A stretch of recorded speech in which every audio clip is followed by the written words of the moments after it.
తమ వారసులకు ఉద్యోగాలు ఇవ్వాలని డిమాండ్ చేశారు వీఆర్ఏలు. నిర్మల్ జిల్లా కేంద్రంలోని ఆర్డీఓ ఆఫీస్ ఎదుట వీఆర్ఏ జేఏసీ ఆధ్వర్యంలో మహాధర్నా చేపట్టారు.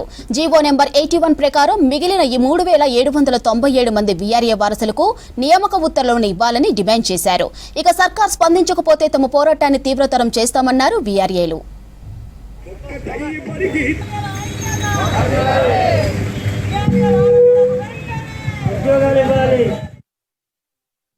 గత రాష్ట్ర ప్రభుత్వం 81 మరియు 85 జీవో ఇచ్చి దాదాపు 24 నెలలు అంటే 2 సంవత్సరాలు గడిచిపోయింది.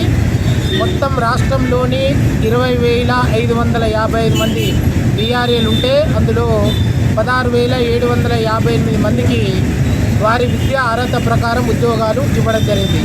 అదే జీవోలో మిగిలిపోయిన 3,797 మంది వాళ్ళ వారసులకు ఇవ్వాలని, వారి విద్యా అర్హతల ప్రకారం ఇవ్వాలని అదే జీవోలో పొందుపరిచారు. కానీ ఎలక్షన్ వచ్చి గవర్నమెంట్ మారిపోయింది. ఇప్పటికి 2 సంవత్సరాలైంది. 3,797 మందికి ఇప్పటి వరకు ఎలాంటి ఉద్యోగం